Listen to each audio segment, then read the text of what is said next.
Good morning my future doctors. कैसे हो आप सब? आई होप आप सब बहुत अच्छे होंगे। बेटा आज हम स्टार्ट करने वाले हैं हमारा 12th बायोलॉजी का 9th चैप्टर, जो कि रहेगा बायोटेक्नोलॉजी प्रिंसिपल एंड प्रोसेसेस। जैसे कि बायोटेक्नोलॉजी का नाम ही बता रहा है, बायो का मतलब होता है लिविंग ऑर्गेनिज्म या फिर कोई living thing.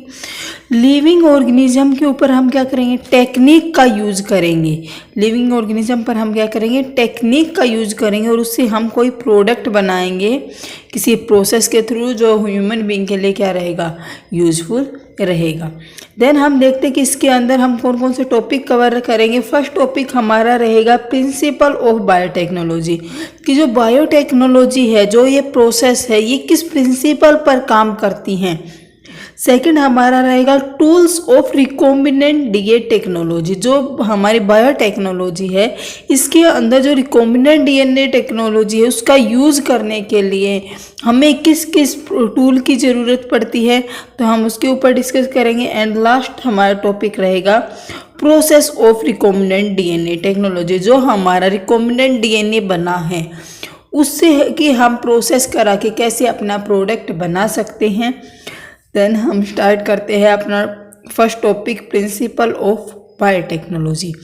Biotechnology deals with techniques of using living organisms और enzymes from organisms to produce products and processes useful to humans। जो बायोटेक्नोलॉजी है वो डील करती है एक टेक्निक के साथ, जो यूज़ करती है लिविंग ऑर्गेनिज्म का, एंजाइम का, और जिससे ही वो क्या बनाते हैं? प्रोडक्ट बनाती है, यूजफुल प्रोडक्ट बनाती है। किसके लिए? ह्यूमंस के लिए।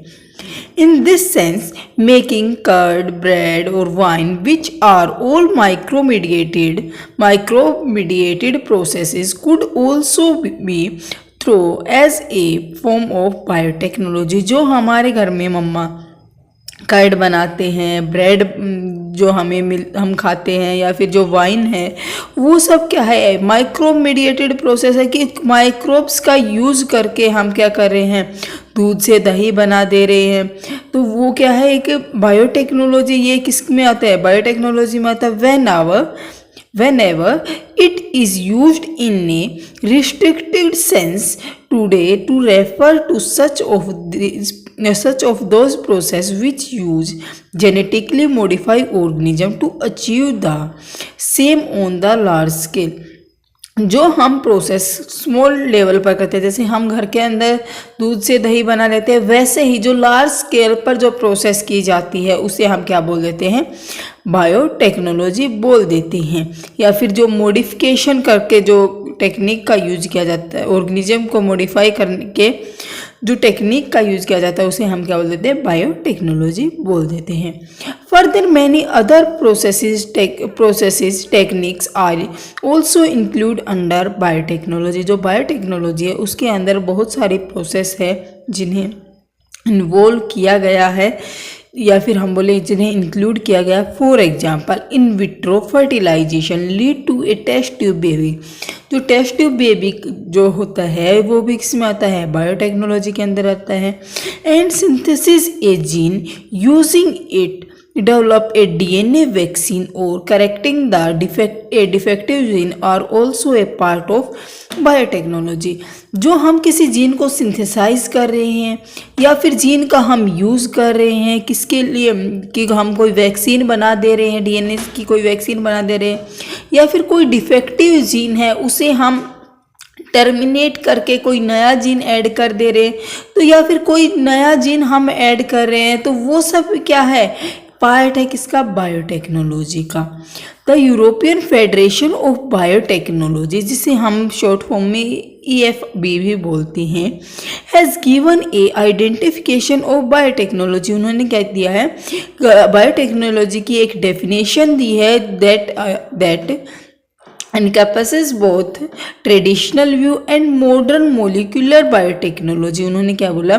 कि जो हमारा ट्रेडिशनल व्यू है और मॉडर्न मोलिकुलर बायोटेक्नोलॉजी, अगर इन दोनों को हम कंबाइन कर देते हैं, इंटीग्रेट कर देते हैं। तो वो हमारे क्या है, एक डेफिनेशन दी है किसने, यूरोपियन फेडरेशन ऑफ बायोटेक्नोलॉजी ने। क्या बोला, the integration of natural science, जो हमारे नेचुरल या फिर हम बोल जो हमारे ट्रेडिशनल व्यू है, and organisms, cells, part of their of parts and molecular analogs for product and services. जो हमारे ट्रेडिशनल व्यू है या फिर हम बोले जो हमारे नेचुरल साइंस है, ऑर्गेनिज्म या फिर ऑर्गेनिज्म का कोई सेल या फिर उसका कोई पार्ट, उनका हम इंटीग्रेशन करते हैं मोलिकुलर एनालॉग्स के साथ और प्रोड्यूस करते क्या, कोई प्रोडक्ट या फिर हम क्या करते, कोई सर्विस प्रोवाइड करते किसको, ह्यूमंस को। तो ये डेफिनेशन हमारी किसने दी है, यूरोपियन फेडरेशन ऑफ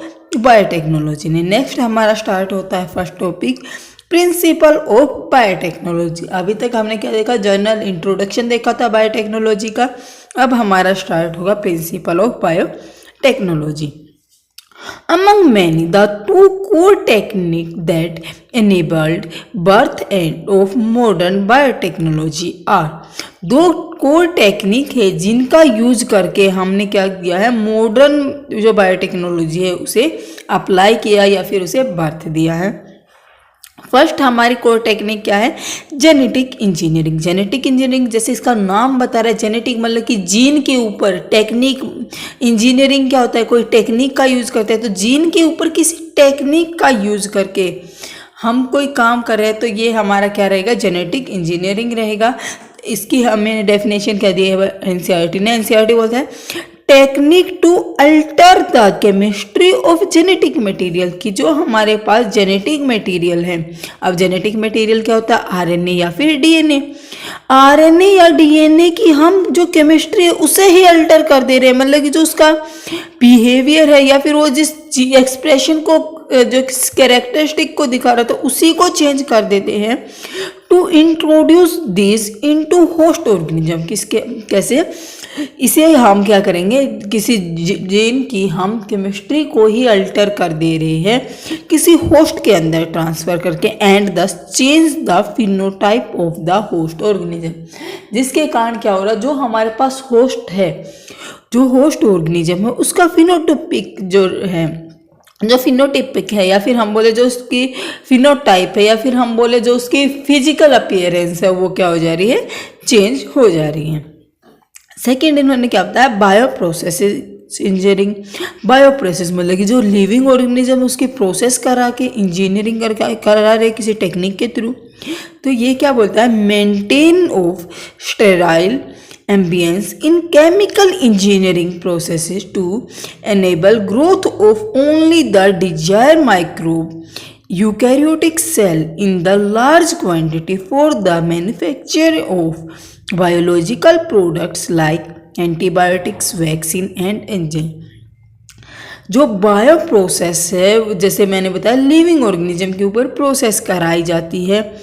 कहाँ पर कराई जाएगी, लैब के अंदर होगी, लैब के अंदर होगी या फिर हम बोले स्टेराइल मीडियम में कराई जाएगी। केमिकल इंजीनियरिंग का यूज़ किया जाएगा एंड उससे हम क्या करेंगे, एक डिजायर्ड माइक्रोब को ग्रो कराएंगे एंड देन फिर इसे हम क्या करेंगे, लार्ज क्वांटिटी में, लार्ज स्केल पर या फिर हम बोले एक इंडस्ट्री के अंदर हम क्या करते हैं, वैक्सीन को ग्रो करते हैं या एंटीबायोटिक बनाते हैं या फिर किसी एंजाइम को बनाते हैं। तो वो सब किसके अंदर आता है, बायो प्रोसेस इंजीनियरिंग के अंदर आता है। नेक्स्ट हमारा आता है, let us now understand the conceptual development of the principle of genetic engineering. चलो अब हम क्या करते हैं, कॉन्सेप्चुअल डेवलपमेंट देखते हैं प्रिंसिपल ऑफ जेनेटिक इंजीनियरिंग का। You probably appreciate the advantage of sexual reproduction over asexual reproduction. The former provide opportunity to variation and formulation of unique combination of genetic setup, some of which may be beneficial to the organism as well as the population। यह हमें बोलना चाह रहा है कि जो हम genetic engineering का यूज कर रहे हैं उससे हम क्या कर रहे हैं, जीन का जो मेकअप है या फिर जो जीन है, यूनिक जीन को हम ऐड करके या फिर हम बोले जेनेटिकली मॉडिफाई करके हम क्या करें, ऑर्गेनिज्म के लिए भी ये बेनिफिशियल हो रहा है और ये हमारी पॉपुलेशन के लिए भी बेनिफिशियल है। Asexual reproduction preserve the genetic information while sexual information permit variation। जो asexual reproduction होता है उसमें हम देखते हैं कि जो हमारे पास ऑफस्प्रिंग आता है वो आइडेंटिकल होता है किसका, पेरेंट्स से। बट अगर हम बात करें सेक्सुअल रिप्रोडक्शन में जो हमारा ऑफस्प्रिंग होता है या फिर हम बोले जो हमारी प्रोजेनी होती है वो आइडेंटिकल नहीं होता, सिमिलर होता है। सिमिलर का मतलब है कि जो हमारा बेबी होगा वो पेरेंट्स से सिमिलर होता है, मतलब कि वो मदर और फादर उसमें दोनों के कैरेक्टर हमें देखने को मिलते हैं। Traditional hybridization produce used in plant and animal breeding every often lead to inclusion and manipulation of undesired gene along with the desired gene। जो हमारे ट्रेडिशनल हाइब्रिडाइजेशन की जो प्रोसेस है वो हम यूज़ करते हैं प्लांट्स के अंदर एंड एनिमल ब्रीडिंग के अंदर। एंड हम उसमें क्या कराते हैं, जो हमारा अनडिजायरेबल जीन है उसे हम रिप्लेस कर देते हैं किसके थ्रू, डिजायर्ड जीन के through. The technique of genetic engineering which include creation of recombinant DNA. जो हमारी जेनेटिक इंजीनियरिंग है उसमें हम इंक्लूड करते हैं recombinant DNA, use of gene cloning and gene transfer overcome this limitation and allow us to isolate and introduce only one or a set of desirable gene without introducing undesirable gene into the target organism। हम क्या करते हैं, recombinant DNA बनवाते हैं and genetic engineering के हम क्या करते हैं, जीन क्लोनिंग करते हैं या फिर जीन को ट्रांसफ़र करते हैं। लिमिटेशन को ओवरकम करने के लिए हम क्या करते हैं, एक प्रॉपर जो हमारा डिजायर्ड जीन है या फिर हम बोले जो हमारे डिजायर्ड डीएनए है उसे हम आइसोलेट करते हैं एंड उसे हम इंट्रोड्यूस कराते हैं किसके अंदर, हमारे टारगेट ऑर्गेनिज्म के अंदर या फिर हम बोले हमारे होस्ट के अंदर। Do you know the likely fate of a piece of DNA which is somehow transferred into a alien organism? Most likely, this piece of DNA could not be able to multiply itself in the progeny cell of the DNA, but when it gets integrated into the genome of the recipient, it may multiply and be inherited along with the host DNA. अब होता क्या कि अगर हमने जो DNA या फिर हम बोले जो हमने रिकॉम्बिनेंट डीएनए या फिर जो हमारा डिजायर्ड जीन है जो हमने डाला है होस्ट के अंदर, अगर वो होस्ट के अंदर जाके होस्ट के डीएनए के साथ इंटीग्रेट नहीं होता है तो रेप्लिकेट नहीं कर पाएगा। अगर वो रेप्लिकेट नहीं करता है तो जो हमारी प्रोजेनी आएगी या फिर जो हमारा ऑफस्प्रिंग आएगा या फिर हमारी जो डॉटर सेल आएगी उसके अंदर उस जो हमारा डिजायर्ड जीन है उसके कैरेक्टर हमें देखने को नहीं मिलते हैं। तो इसीलिए जो हमारा डिजायर्ड जीन है वो इंटीग्रेट कर जाता है होस्ट के डीएनए के साथ एंड देन जब होस्ट का डीएनए रेप्लिकेट करता है तो हमारा जो डिजायर्ड जीन है वो भी रेप्लिकेट कर जाता है। This is because the alien piece of DNA has become a part of chromosome which have the ability to replicate। जो हमारा alien piece of DNA होता है या फिर जो हमारा new piece of DNA, जो unique piece of DNA या फिर जो desired piece of DNA है उसके अंदर एक क्रोमोजोम का पार्ट पाया जाता है जो इसके अंदर एबिलिटी होती है रेप्लिकेट करने की। In a chromosome there is a specific DNA sequence. उसके पास क्या होती है, एक स्पेसिफिक डीएनए सीक्वेंस होती है जिसे हम क्या बोलते हैं, origin of replication. Origin of replication क्या होती है, वो साइट होती है जहाँ से रेप्लिकेशन इनिशिएट होता है या फिर स्टार्ट होता है, which is responsible for initiating replication. Therefore for the multiplication of any alien piece of DNA in an host, it need to be a part of chromosome which has a specific sequence is known as origin of replication। जो हमारा alien piece of DNA होता है organism के अंदर, उसके अंदर एक ऐसा क्रोमोजोमल पार्ट पाया जाता है जिसके अंदर एक स्पेसिफिक सीक्वेंस पाई जाती है जहाँ से हमारा जो रेप्लिकेशन है वो स्टार्ट होता है उसे हम क्या बोलते हैं, ओरिजिन ऑफ रेप्लिकेशन बोल देते हैं। Thus, DNA is linked with the origin of replication so that their alien piece of DNA can replicate and themselves and multiply itself in the host organism।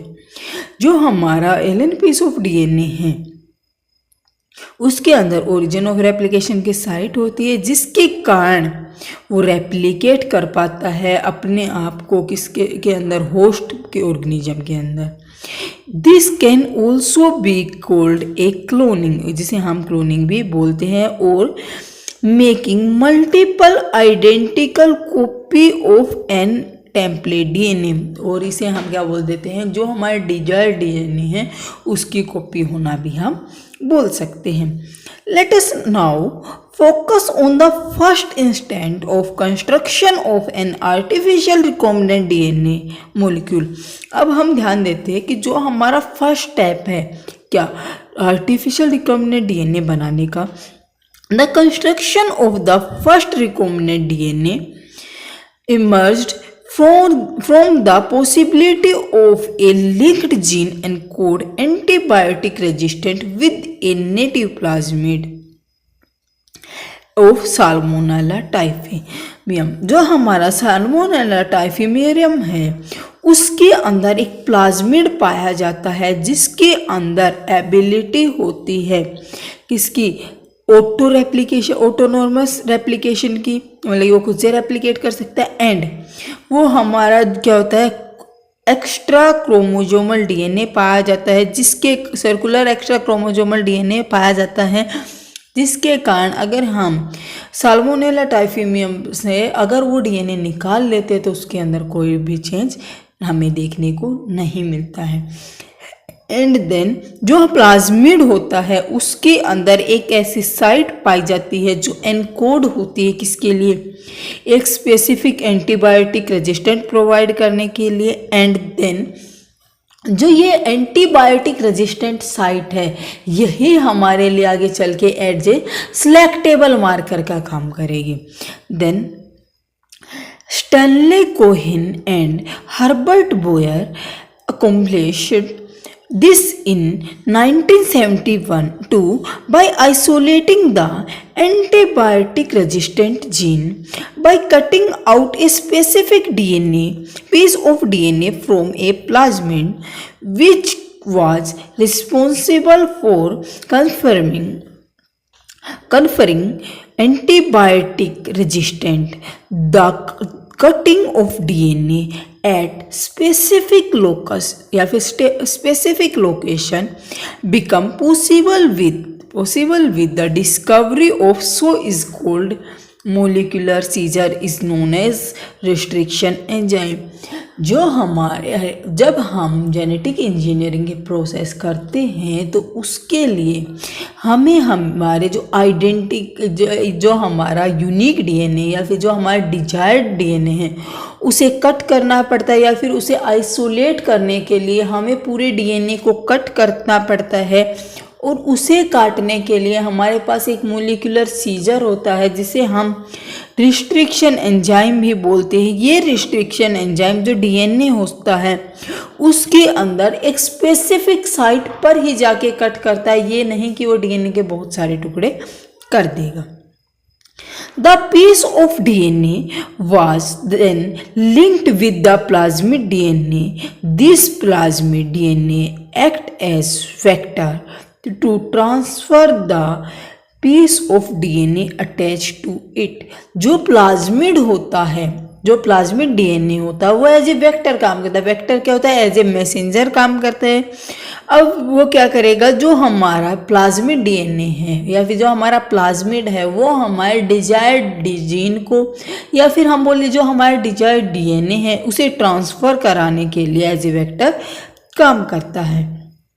You probably know that mosquito act an insect vector to transfer the malaria parasite in the human body। जैसे कि जो mosquito होते हैं, जो मच्छर होते हैं, वो इंसेक्ट वेक्टर होते हैं जो ट्रांसफ़र करते हैं मलेरिया को किसके अंदर, ह्यूमन बॉडी के अंदर।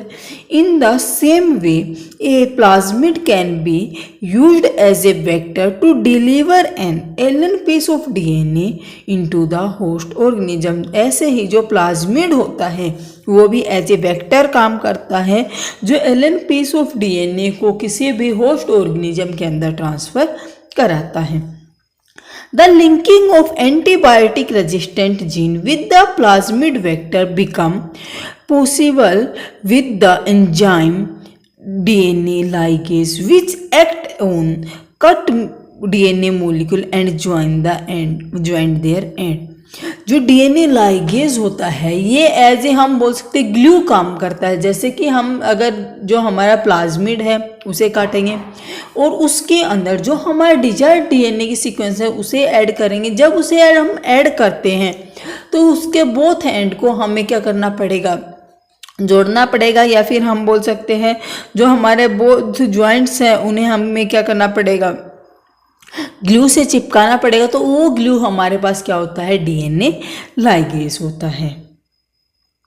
This markers a new combination of circular autonomously replicate DNA created in vitro and is known as recombinant DNA.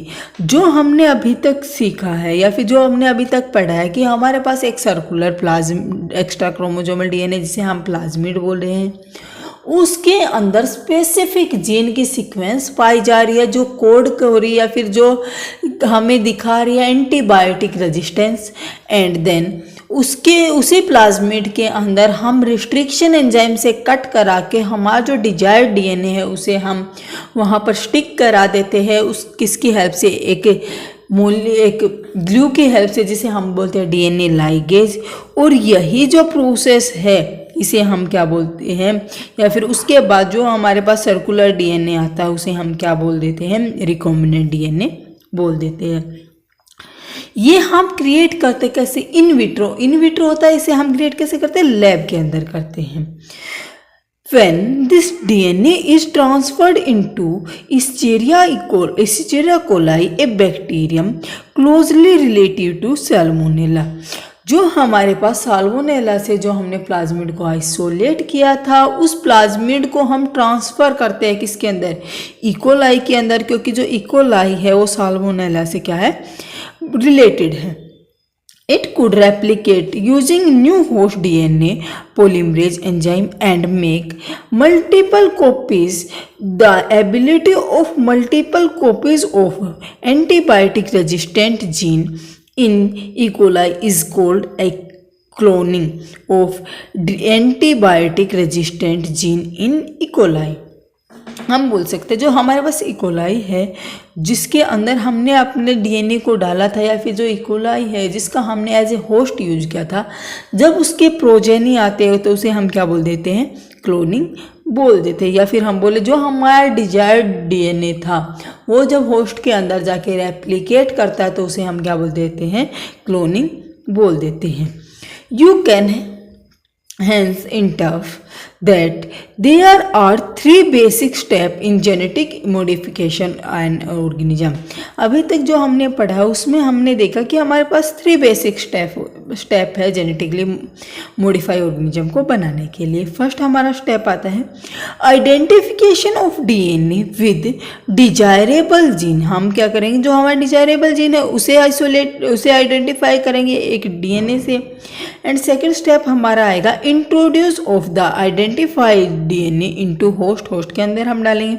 And then maintenance of introduce DNA in the host and transfer of DNA to its progeny. जो हमारा DNA हमने transfer किया था host के अंदर, वो host के अंदर जाके क्या करेगा, रेप्लिकेट करेगा, क्योंकि जो हमने प्लाज्मिड डाला उसके अंदर एबिलिटी है ऑटोनोमस रेप्लिकेशन करने की, मतलब खुद से रेप्लिकेट करने की, और जिससे हमारे क्या आएगी, प्रोजेनी आ जाएगी, या फिर हम बोले हमारा जो रिकॉम्बिनेंट डीएनए उसकी क्या हो जाएगी, क्लोनिंग हो जाएगी।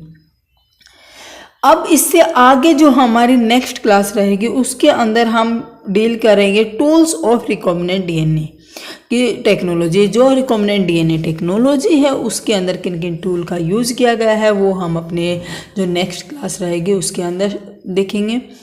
आई होप आज का लेक्चर आपके लिए बेनिफिशियल रहा होगा। बेटा ये आप वाला जो पोर्शन है ये आप ज़रूर से ज़रूर देख लीजिए, क्योंकि यही हमारा क्या है, पूरी बायोटेक का बेस है। इसी के इर्द गिर्द घूमेगा आगे का जो हमारा पूरा चैप्टर है, इसी के इर्द गिर्द घूमेगा। अगर आपको ये समझ नहीं आया तो आगे का तो आपको बिल्कुल भी समझ नहीं आएगा। तो इसके लिए आप अपनी जो ये फर्स्ट वाली वीडियो है बायोटेक्नोलॉजी की, ये ज़रूर देख के आइए।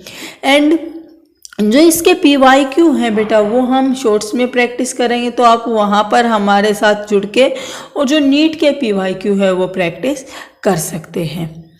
Thank you.